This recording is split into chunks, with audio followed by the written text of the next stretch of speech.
میں وہ وزیر اعظم بنوں جو جب وزیر اعظم بنے تو ملک میں اپنے مینیفیسٹو کو عمل میں لے آئے.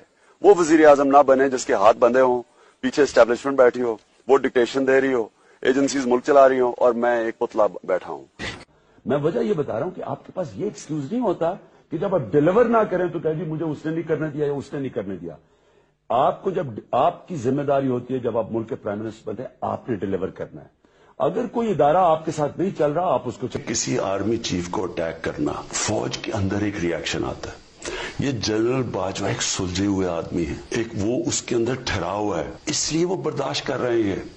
کوئی اور فوج میں ہوتا بڑا ری ایکشن آنا تھا, غصہ تو بہت ہے اندر اس وقت جی, لیکن مجھے پتا ہے کہ وہ برداشت کر رہے ہیں کیونکہ وہ بلیو کرتے ہیں ڈیموکریسی کے اندر. جی تو دیکھا عمران خان صاحب کیا فرماتے ہوتے تھے. وہ 5 سال اور 4 مہینے جنرل باجوہ, میرے خیال میں جو جنرل باجوہ ہے یہ سب سے زیادہ نیوٹرل اور پرو ڈیموکریٹک جنرل ہے میرے خیال میں. ایک اسٹیبلشمنٹ ہوتی ہے جنرل ضیاء کی, ایک ہوتی ہے جنرل مشرف کی, ایک ہے جنرل باجوہ کی. ٹوٹلی ایک ڈیموکریٹک گورنمنٹ کے ساتھ کھڑے ہیں. باجوہ ڈاکٹرن جہاں تک مجھے سمجھ آئی ہے وہ یہ کہتے ہیں کہ ہم سپریم کورٹ کے ساتھ کھڑے ہیں, پاکستان کی جمہوریت کے ساتھ کھڑے ہیں.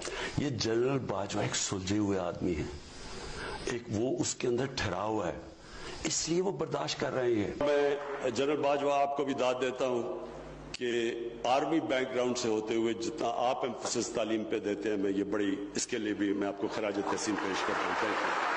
جو پاور اس جنرل باجوہ کے پاس تھی, سپر کنگ تھا, سب کے اوپر بیٹھا ہوا تھا. سارے فیصلے اس کے گورنمنٹ کے کام تب تک ہوتے تھے جب تک جنرل باجوہ فیصلہ کرے کہ ہاں یہ ٹھیک ہے. پنچنگ بیگ تو میں تھا, پاور وہ لے کے بیٹھے تھے, اور ان کے فیورٹ شہباز شریف تھا. آپ شہباز شریف کو کچھ نہیں کر سکتے. فیصلہ کیا ہوا تھا کہ پرائم منسٹر بنائے, اور فیصلہ کافی پہلے کا ہو گیا.